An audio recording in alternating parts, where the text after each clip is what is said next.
It's another episode of the Cedric Maxwell Podcast. I am Josue Pavon. He is Cedric Maxwell. Happy holidays to everyone. I hope everyone's enjoying this time with their family. So we had to give you a brand new episode, right? You can gather around the kids. You know, we'll keep this up somewhat PG, I guess. I mean, it never it's never PG with you. So okay. We'll try. This is our best attempt, right? Yeah. The Boston Celtics, back to their winning ways. You know, they flip-flop this season, right, Max? I mean, it's a 500 team at the end of the day overall. We'll get into that, you know, the true identity of this team and if they truly are a 500 team. But let's keep things on the bright side. You know, coming off this win against the Cleveland Cavaliers, a top 3 team in the Eastern Conference, you know, Jaylen Brown, another terrific performance. Ever since he's come back into the fold, you know, he seems like he's found his groove here, Max. But the news dropped that Joe Johnson before tip-off. And Max, and his true ways, for the guy who got drafted 20 years before this performance, you know, back in the Boston Celtics uniform, I got to ask you, what did you say to him? Because I couldn't make out exactly what, you know, through the Zoom press conference, pregame press conference, I couldn't make out exactly what you were saying. But, like, what did you say to him that had him cracking up so much before putting back on that Celtics uniform and getting back out there?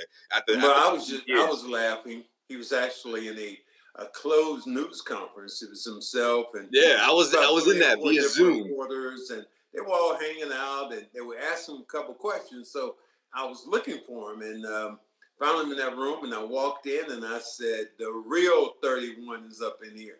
And I said that not about me being the real 31, but I was more referring to the fact that Joe Johnson initially, when he came to the Boston Celtics, that's the number that he wore. And so throughout the years, when we traded Joe to Phoenix, then to Atlanta, every place he's played, I'd always come up to him, and he'd always tell me about his teammates. He'd come in and tell his teammates, "See, they already retired my jersey already here." That was the number I wore right there, 31. So we've always had a chuckle and a laugh about it, and I was just kind of just poking fun at him. I was just happy that he was back and more surprised when you think about a guy his age at 40 years old. I'm sure he never thought that he'd get a call from the Boston Celtics to come back and play in a real NBA game, along with several other people. It's an incredible story, Max. I mean, have you seen anything like it for a team that, you know, 20 years after they drafted you to come back and at 40 years old go out there and he stayed true to his name, right? He was the bucket. He got a bucket. I think that the only time we've seen stuff like that has been when a guy comes back after he's been in the league so long and comes back to say, "Oh, this is it. I'm retiring as a Celtic." But he's coming back to get a 10-day contract. And you don't see that kind of stuff happen with players normally. Like, and when they come back, they're done. Joe Johnson came back and scored a bucket, and the fans absolutely went crazy. They acknowledged the kind of player he's been, and him being with this franchise already. And there was a certain point last night when the game was all but over. The fans started chanting, "We want Joe. We want Joe." And he said that meant a lot to him. Send him in, and he touched the basketball the first time. People were going crazy. Touched it the second time. Just did the right thing. But the third time he got it, Joe Johnson, true to himself, went out, got a pick and roll, and got a bucket with a fall-away jump shot. Well, what was your immediate reaction to the news? Because obviously it says a lot about Joe Johnson and what he means to Ime Udoka and the Celtics. But what do you think a move like this means? You know, what does it say about Ime and his coaching staff and direction the Celtics are going in? It didn't say as much to me about the coaching staff. It just told me much more about the times we're in.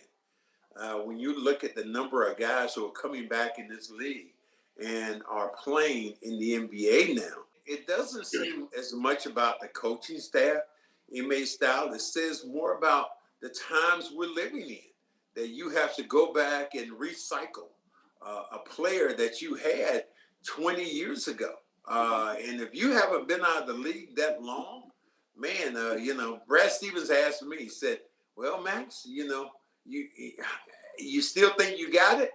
I was like, "Hell to the no. I don't have anything, bro. I got nothing for you, Brad. I can't even run down. I told you the story how I was in Los Angeles basketball, and I couldn't even cross. I was trying to cross the street, and start running because I was in the number, it got down to 0, and I'm like, okay, I'll sprint across here.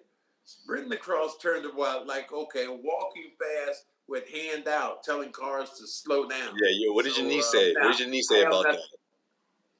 What did your niece? Your niece said they was enjoying that, right? Knees, everything. Look, the Joe Johnson story obviously is great. The fact that it was 2000s night, it had that like nostalgic feeling in the air. They had the old school intros, from that season. It was all fitting, and of course the Celtics came out victorious. I mean, Jaylen Brown's been on a streak here. I love the fact that these guys, him and Jaylen and Joe Johnson, they both worked out together over the summertime. They both talked about that after that win from the Celtics. I mean, this is a great story for not only Joe Johnson, but now you have someone in the locker room with experience that can share that knowledge and that wisdom with someone like Jaylen Brown, who's really found his stride right now. I think it all, a lot of the positive things are coming out of this. When you can bring a veteran player back in that knows the game, this guy was an 8-time All-Star or something All-Star. Right. He left Boston. You send him away. He goes to Phoenix. He stays there, and then end up going to Atlanta. And he was up. And Paul Pierce, one of the signature crossovers you've seen over the last couple of years, was the fact when Joe Johnson had a low dribble, Paul Pierce went to make the steal. And Paul Pierce had Paul Pierce on his knees. Yo, man, we don't talk about that. Johnson, we don't talk about that. We don't talk about that. Joe Johnson hits a 15-foot jump shot. And the crowd, we were in Boston. Listen, I was there. I was there as a fan. Yeah, this is before my reporting days. I took that in as a fan. So I remember. All it was, woo. And it was just like, Paul, he broke Paul down so bad that his teammates kind of went, ooh. Yeah. It was cool. You like to use that reference. What is it? The first time Ali got hit, or the first time you see your guy, you start thinking maybe he's aging a bit. That was that moment for me right there. Taking that in live, I was like, okay, Paul, he's aging now. He's in a different stage now. Your heroes all of a sudden can't do what they did before. As you said, like Muhammad Ali, knocking out everybody, or when you see guys starting to get older, they don't have the fastball. The first time Tyson got hit. You see all these things that happen, and you're going, Father Time again has won that match, and you can see Paul Pierce on the other side of it. I saw Kevin Garnett on the other side of it when he went to Brooklyn, when he finally left here. Here's a powerful player that left here, and he was virtually a shell once he got to Brooklyn. Brooklyn to give the Celtics 3 first-round draft choices unconditional for Paul Pierce and Kevin Garnett. They were reading their clippings. It wasn't about what they were doing at that time, but they were reading their clippings and thought that those two guys could kind of take them over the hump. And history says that Kevin Garnett essentially was done, and Paul wasn't. Paul had a little bit more left in the tank. Because he ended up going down to Washington and playing there. That was a good season for him. And then once he got to the Clippers, I think you looked at Paul Pierce the same way you looked at Kevin, like, as they would say back in the day when you were around, last call for alcohol. The last round. That's what that was. Yeah, for real. But it happened quickly. It crept up. Rajon Rondo going down didn't help things, of course, and into the new chapter of the Celtics franchise. But the way things are right now, Max, because think about it. This is always the time of the year where you start to sort of take inventory as to where this team stands, right? Christmas break, it's not quite the halfway mark, but you sort of have an idea of what the roster is about, what the identity is about. How do you feel about this team at this point, right? 500, smack middle 500, sort of out of the playoff picture, in the playoff bubble. But how are we feeling about this team right now? I mean, it's kind of an interesting spot because you got Jason Tatum coming off being player of the week. You got Jaylen Brown turning into 30-plus point performances, but this team is still 500, and they still have a tough schedule ahead of them that starts on Christmas Day against the Milwaukee Bucks. Like, how do you feel about this roster right now? I think it's about like those tests you used to take back in the day, or I took in the day when they give you a test paper, came back and was not an F, not an A, not a B, incomplete. And that's what you look at this team and you're going pretty much incomplete. And I don't think you're going to know as much about this team until all these circumstances. I don't think you're going to know about this year until we actually read about it years from now. You think about it with this team right now going through COVID and Al and all the guys who had it, and Jalen and Tatum and Brown. You look at all these guys who've had COVID and gone through it. This team, collectively, if you look at this team, not bad. I mean, I don't think this is a championship team, but a team that to me is going to be a solid playoff team. And if they can get through this rough patch of games that they have, Tatum has turned into Tatum again when you watch him. Brown has been really good. It's going to be those ancillary pieces. What happens with Al Horford when he comes back? He has played really, it's just all these things that you look at and say, okay, what can this team do? Richardson has been really good. You're starting to see Pritchard turn the corner. A little bit of Neesmith at time to time. So just a lot of different things kind of up and down. And, Rob Williams is a key to what they do, but can he stay healthy? And that's going to be a whole nother issue. Right. See, that's why it's so hard to tell where this team should go in terms of personnel wise, right? I still think there's plenty of time here. Well, maybe not plenty of time because 2 weeks can go really fast in the NBA, but I think that's sort of where this team stands in the sense of where they need to go and what direction in terms of making a deal. Now, I still think a potential deal, which I thought it was fitting to see Joe Johnson back. I used this in the Celtics post game or the Garden Report Celtics post game show, after the game, and I'm like, man, look, let me take you back at the time about 20 years ago. I may be aging myself a bit, but Joe Johnson he was around for about 6 months. He was traded for a couple of pieces, right? Those pieces were Tony Delk and Rodney Rogers. Now, these are two pieces that the Celtics wanted to have going into the playoffs. Two pieces that they thought could push them over the edge and make them an NBA Finals appearance, right?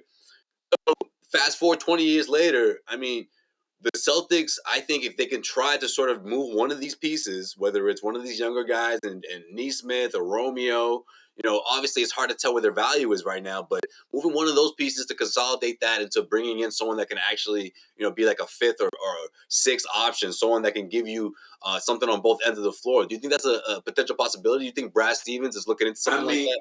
I think Brad has to be looking at everything now. And Brad, to me, would know more about, who he'd want to trade and who would be good for this team because he was a guy who's had this team, coached him for the last 6-7 years.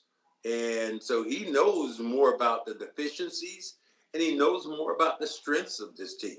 So if anybody's going to make a move, I think Brad Stevens would be more informed than anybody else around.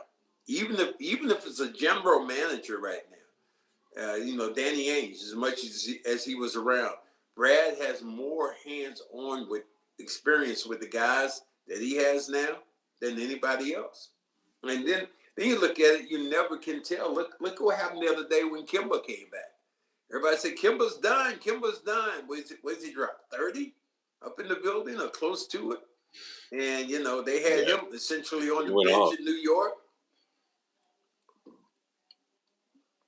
Now it seems like he's going to be getting more playing time because Derrick Rose is going to be sidelined for a bit, so he's going to have more of an opportunity there to show what he's worth right now. But yeah, that's an interesting example. But Max, I mean, if you're in Brad Stevens' seat, what would you do? How do you feel about this roster right now? Here's the thing: if I'm Brad Stevens, I'm looking at this team and saying, okay, what can I do to put this team in the best position right now to win a championship, to compete in that level? The thing you saw when you played against Philadelphia is you don't have a dominant big. And I mean a big who can score the back. Joel Embiid tore the Celtics a new one in that game. And because of that, that's why to me, and you always laugh at me, but that's why I'm such a big Karl Anthony Towns guy. No, here we go again. Well, I'm just saying what he. It's not that I'm not. No, wait, hold on. Don't change the narrative now. I don't laugh at you when you say this. I just don't. I think it's a little okay. I want to see what these guys got. There's nothing premature about it. Because I want to see what Jalen and how Tatum have. about this? Yeah. How about this is What do you what mean? I'll ask you. The way this team is right now, all pieces playing well together. Is this team a championship team? No. Okay. No. Well, if they're not a championship team, and if they're a team that is a play-in team, then that means you're in no man's land. You're not bad enough to get a really good player in the draft, and you're not good enough to advance in the playoffs. So you're kind of in the middle, and nobody wants that position. So you think they'll stay here though? I guess that's ultimately the question, to answer, right? Or better yet, can this team actually make it to the NBA Finals at least? Do you think they're that good? Can they win an Eastern Conference championship? I think that was for me, and I said it early on. I think their best case scenario would be getting to the finals, and that means that they would this roster right now. Yeah, they would have to beat a Brooklyn somehow. They'd have to beat Philly in a 7-game series.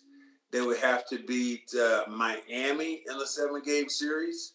One of these teams, one of these really good teams is playing well. You have to beat them. And even look at Cleveland. Cleveland was the third best team in the Eastern Conference right now. They're looking good right now. The 7-game series, can you beat this team if everybody's healthy? And that's it.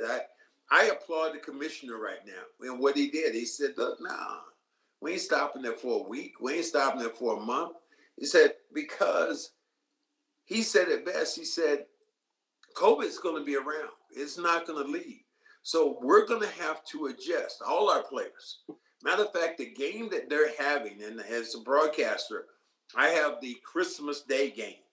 And we're actually doing the game from the studio here in Boston. Which I'm sure you're bummed about. I can imagine you're bummed out about that, right? But what they're saying now is that the commissioner not going to Milwaukee. All teams that are playing on that day, be ready for an adjustment. So our game, instead of being at 2:30, we can play a 5:00 game, or we can play a later game. It just depends on how the NBA feels about the teams who are out there and what's the best product. You think about it. The best product you have right now on Christmas Day is going to be Phoenix and Golden State. That's going to be the best game. Right. Because the two best teams playing. After that, you think about, okay, the Lakers are playing, but there's no Anthony Davis, and how many will they lose by then? The Celtics are healthy. Milwaukee, do they have Giannis? Do they have? No, yeah. Giannis looks like he's probably not going to play. Well, if Giannis isn't going to play, is that one of the games is that a marquee game you want to see at 2:00? So I think anything can happen. That's what's so crazy about this league and the times we're living in. I just would like to see the Celtics just add another piece that's about this year, right? Like, everyone's wondering what's going to happen within the next 3, 4, 5 weeks. Are they going to make a move? Is this roster going to stay the same? How do you do that without making a trade, Josue? But that's what I'm talking about, Max. That's what I'm about to get to. If you can package one of these younger guys, whether it's an Aaron Nesmith, and you can package it with a couple of first-round picks and bring a piece in here that can make an immediate effect. Look, I'm not talking about someone that's going to be, to complete a big three, a new big three. No, I think aiming that high would mean trading someone like Smart, trading someone like Brown, or someone else like that. I'm talking about bringing in a guy that can give you scoring and a little bit on the defensive end. I mean, look, there's a couple of options out there. Whether we're talking about, I like Buddy Hield, okay? Sherrod Blakely doesn't like my ideas, and he's not a huge fan of the Buddy Hield one. But I like someone like Buddy Hield. I guarantee the Lakers are fond of that idea. They would love. They wish they had made that trade. But I mean, yeah, I'm sure they're looking back on it. Who Buddy Hield for who? Who are you gonna send out there that Golden State that Sacramento is gonna say, hey, yeah, we're fighting on that. Who? This would be pick based, right? You got. I would send. This is me, right? Yeah. I would send a couple of future firsts. Hernan Gomez. This is the match contracts, right? You got Josh Richardson in the deal, and Aaron Nesmith. Now with Aaron Nesmith, that could be a piece for the future. You'll find out whether that's true or not within the next year or so. Now, the best part of this deal, Max, is all three of those guys, their contracts expire in a couple of seasons. So you're going to have a chunk of change to spend in the free agency market come 2023. Not next summer, but come 2023. So you'd have to wait a bit. But if the Sacramento Kings are selling out parts the way some people are, speculating, then I think this sort of falls in their plan, right? You grab a couple of future first-round picks. You grab someone like Aaron Nesmith, and you have a you have some dollars to spend in the next couple of summers. All right. For so Buddy Hield, I would think that if I'm Sacramento, I'd want more, because there are a lot of teams out right now who are going to be buyers. There are teams right now who have to be buyers. I mean, if you are, how about this? Would you send Buddy Hield to the Lakers for Westbrook? Would you do that if you're Sacramento? You're going, nah, I wouldn't do that at all. Now, give me Aaron Nesmith. I like that Nesmith kid from Boston. Nesmith or Buddy Hield, you really think that they're going to bite on that one? Listen. The way this works for the Celtics is if they strike out with other teams, because think about it. At the end of the day, Lakers are going to make that deal. But what other teams can trump that type of offer? Or at least, maybe it's somewhere around the same vicinity of what the Celtics are offering. We'll see. I'm telling you. That's just one example, Max. That's my guy. But there's other guys out there. People are talking about Karis LeVert. People are talking about, Cam Reddish? Cam Reddish in Atlanta, So there's other pieces. I think that these are ancillary pieces. And if you're going to do something, you got to do something in a major way. But will that push them over the edge? I know you have. You think a piece does that? Right now, you have two untouchables. You have Brown and Tatum. You said, no, we know that Tatum's not going any place. Are you willing to use Brown as trade bait? Not yet. Yet. Yeah, now let me say this, my friend. You ain't getting too much out of that deal from nobody else. Come on. You got to give up one of your assets. I mean, you think about it. When the Lakers went out, it was a bad trade, but when the Lakers went out and got Westbrook, what did they give up? Oh, a lot. Hell of a lot. A stack. Kuzma, picks, all that good stuff. Yeah, Krez. Picks, they got money. I mean, the Wizards got themselves. The Wizards traded for a whole supporting cast. That's what they did. Yeah, Washington got two really good players. Yeah. Kyle Kuzma has played well down there. You think about, and that is one of those things you look at and going, okay, but if you're the Celtics right now, you don't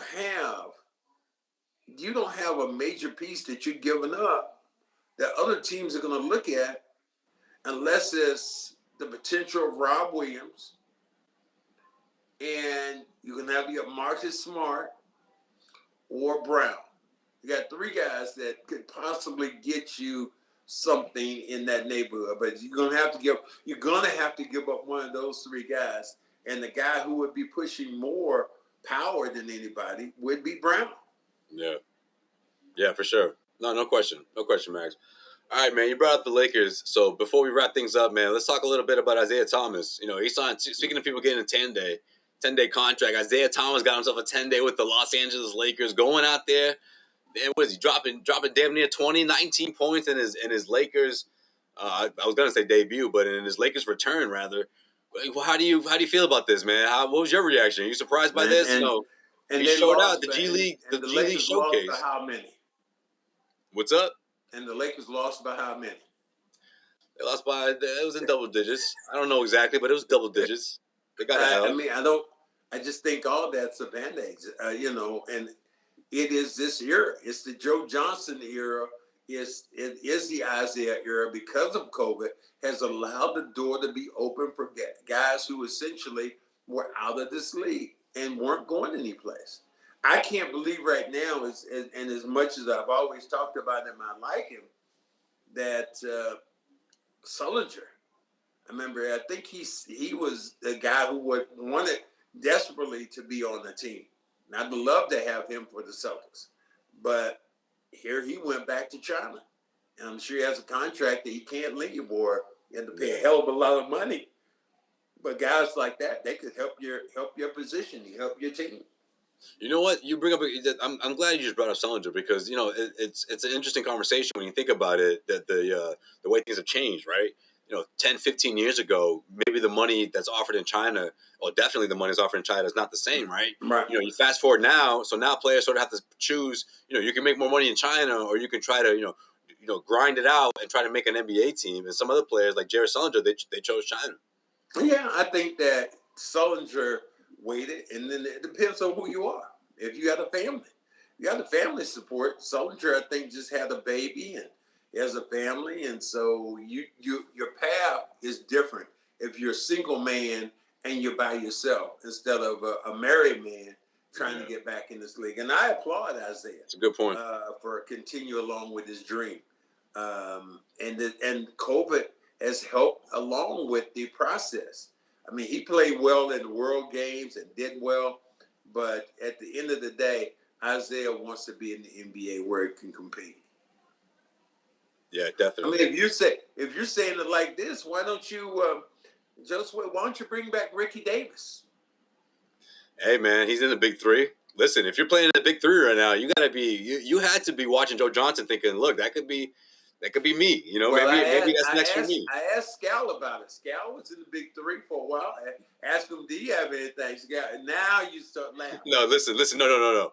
The only reason I'm laughing, Max, hear me out. I was running late to the game, and I'm listening to you, and you brought it up. You brought it up before the first quarter, or during the first quarter, and you were like, so I talked to Scal about it, and Scal, you said it perfectly. Scal goes, "Nah, man, can't do it. No legs." And your perfect response goes, "Oh, okay." It's like you just left it at that. I got you. Like that was it. Like that's all.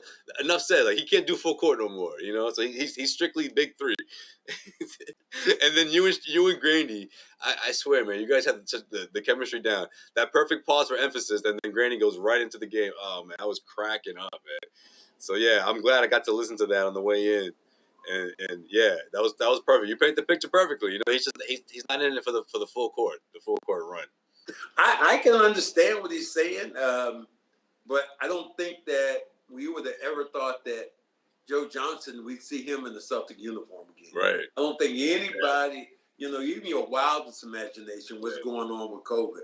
It's taken so many guys out. And Max, your eyebrows definitely went up when you heard that news. Yeah, well, Boston now there's something that Boston has about players who are playing here or not playing here, about being vaccinated. We'll see what happens. I mean, everything right now is so fluid that I don't know, what could possibly happen. Well, how do you feel about that? Like Ime making that decision? Because I thought it was interesting. One of the first questions that was fired at him was, why not a younger guy? Why not someone from the G League? Why did you go in this direction? And another question was, did you have a workout with him? And Ime said, nope, no workout. We just brought him in.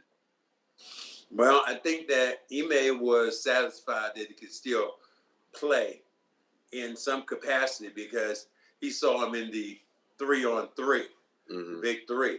The big three. And because of that, the game, the skill set now, if you can run up and down the floor, if you know how to handle a pick and a roll, if you are athletic enough to guard a wing guy, Joe Johnson wasn't a bad defender when he was running. No, he wasn't.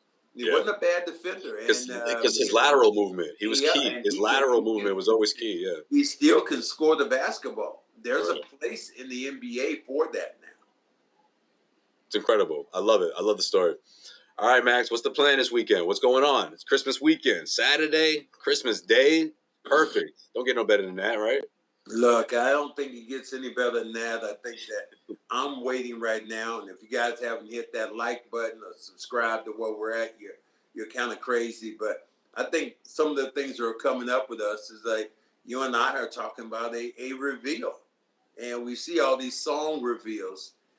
This is going to be the 80s versus the 2000s. Let's Some go. of the reveals that Josue has and that I have. I didn't even tease it. I love you teasing this right now. This is great. Yeah, they're going to be absolutely, like, I'm old school classic.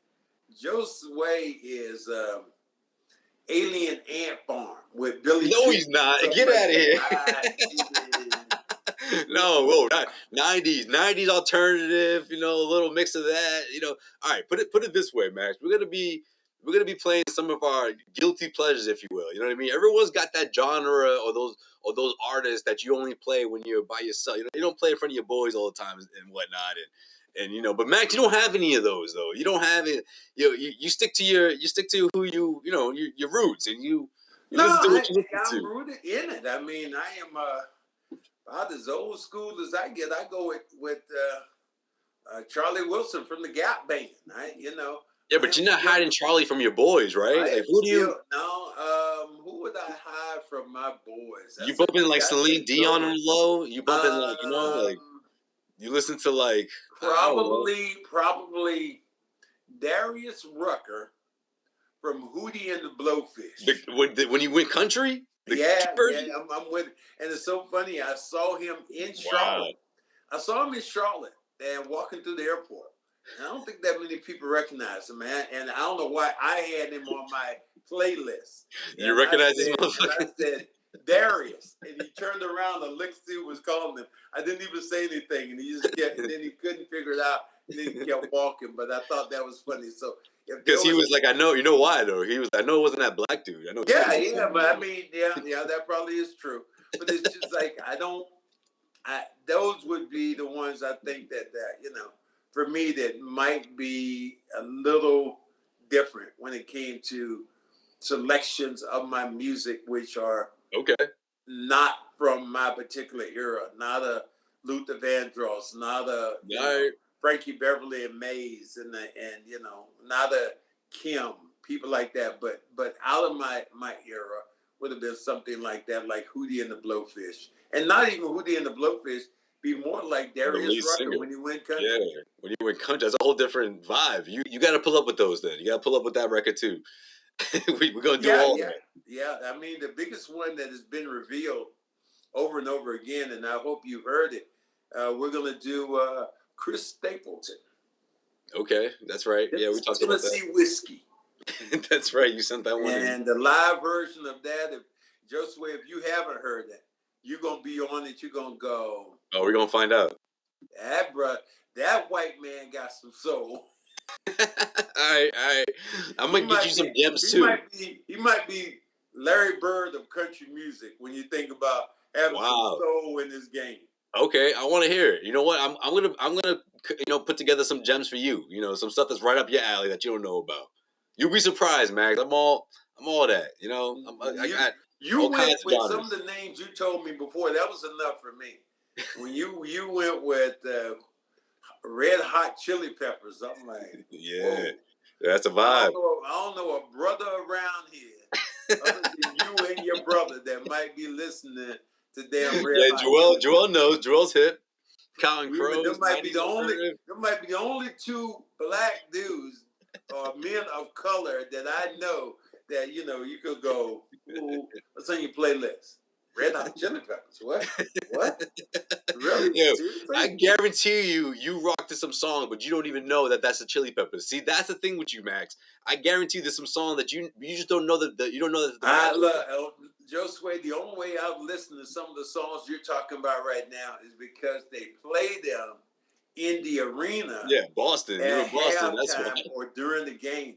That's the only way I know. The dance team will come out and dance to something. I'm like, whoa, who was that? And they go, oh, that was. And you said something the other way. Get in the way. What is that song? Oh, give it away. Yeah. They play that. I heard the dance team do it, but that's about it. But I would go. You know what? I might even say I'd rock a little bit of Kanye West. I could go with some of the stuff that Kanye West is doing. He's one of my favorite. As crazy as he is, and as out there as he is, there's things that I really like about Kanye West. But it's more about Kanye West sampling music which came out of the 80s. Yeah, that is. I think that's why. Because his sampling of Ray Charles to me. That to me was just brilliant, and I loved it. I'm gonna give you some gems too. He did a couple great samples of Otis Redding.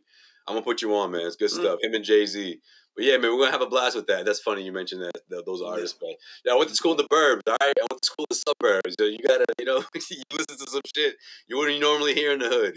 That's what it was. That's what that is. There is no question about your musical variety, which really changed going out in the burbs to a white school. The music that you were introduced to, and because it's like, would you, for instance, say you were in a group of brothers down and you lived over in Dorchester, Mattapan, and you were playing records on I'll say it, records on the jukebox. Would you play Red Hot Chili Peppers? Nah, I ain't dropping that. And you think everybody, if Red Hot Chili Peppers came on, you think everybody go, what? Who played that? And you better say it was me. Within 2 seconds, just turn that shit off right now. I know that was Josue. Take that shit back to New York, motherfucker. I get clowned. Oh, that would be so funny. So yeah, I do understand. You know what we used to do, Max? What we used to do back in the day when you really wanted to know somebody? Like, yo, if you really comfortable enough, switch iPods with that dude, right? Back in the day, right? Before iPhones, you find out every type of genre this dude's into, or girl, whatever you switch. You really want to get to know somebody, you swap iPods with them and you find out everything they listen to. Yeah, that is true. One time I remember when you said that. Didn't change iPods, but I was actually playing some music on a disc player, and Marcus Johnson, who was my teammate with the Clippers, put his headphones in his jack into my system and was listening. And I'm just trying to gauge, and he heard some song that was out there, and he went, wow, who is that? Man, that was nice. It was some white guy that was out there that I had just heard of that I just had on my, CD. See, Max, they make great music too, Max. This is good. Well, you say that, and I remember going back to UNC Charlotte in the late 70s, and my boys got in the car with me. Half of them were black, half of them were white. It's about 3 or 4 guys. I had this big Lincoln Continental, and all of a sudden, Billy Joel came on. I had a cassette in. Billy Joel came on, and I'm trying to switch it to go to the next song, and they were like, "Oh no, man, let me see that." Whoa. Yeah, who knew? Who knew? That's funny because sometimes it might be like 1 or 2 dudes and they're afraid to say something. They're like, but in their head they're like, "Damn, go back to that." Yo, go back to that. That was damn, man, that was nice. Or right. They look at you and going, "You got that in your repertoire?" Yeah, right. You know about this? So that's going to be interesting when we come out and do that. I think the next thing we're doing, I want you guys to stay tuned. And if you have any suggestions, hit us up of music that you would like us to go out and do a what do they call that? Or it's not a reveal. What is it called? A listen or a reaction. A reaction video to a reaction video. Want us to go out and hear, please contact us. We'd like to go through it. We're going to have about 10 or 12 songs that we're going to do that are just going to be, kind of in the middle. Some of them are old classics, but then some of them are a little bit new. And I'm going to try to introduce Josue to a little bit of country western, and Josue might be trying to introduce me to a little bit of, rock and roll and alternative, whatever. 90s alternative, yeah. Mm-hmm. Some good long rap. As you don't come out and do that group called Rammstein. Which one was that? German. It was. I used to see it. They would put it on they were showing them coming to Atlanta, and just on the video screen, a preview of what was coming to the arena. And it was a group directly from Germany. It was one of those past heavy metal. I don't even know what they were doing. Blowing fire and all kind of stuff. But that was one of the things I remember. Sounds awful. That is something I would not listen to. And anything, and just wait, how about this? Anything that you have, you can do a mosh pit to. Yeah. I ain't trying to hear that. Yeah, I used to ask people who were into that. I'd be like, "Yo, how do you know when the song switches up? Like, it's just noise. Like every song is just there's no chorus, there's no, there's no hook. It's just noise, and this dude's screaming the whole time. Like, yeah, I'm with you on that. You won't be listening to any of that for sure. Yeah. But yeah, I'm looking forward to everyone join us post Christmas. I'm sure everybody's still be on break from work, and we'll jam out. Cedric Maxwell Podcast style, CLNS media style. It'll be fun, man. I can't wait. But Max, Merry Christmas, man. To everyone, happy holidays to you and yours, man. I hope everyone has a great time, great safe holiday. Spending time with your friends and family, man. That's what it's all about this time of year. Yep, absolutely. Want all you guys to stay safe, stay Definitely. tuned. Join us on our podcast adventure. We hear from you guys, and it only makes us stronger. So hit that subscribe button and Absolutely. hit that like button, and we're only going to get stronger. I mean, I've laughed, with so much of this podcast stuff and the James Worthy, coming at me and on podcasts, that to me, all that stuff was funny. But I always tell people you got to be relevant for somebody to use your name and not have a reference. That's right. We're still out here. Everyone, subscribe, rate, review, obviously on iTunes, Stitcher, wherever you listen to us, man. We appreciate it for sure. And we'll check you guys out next episode. Happy holidays, everyone.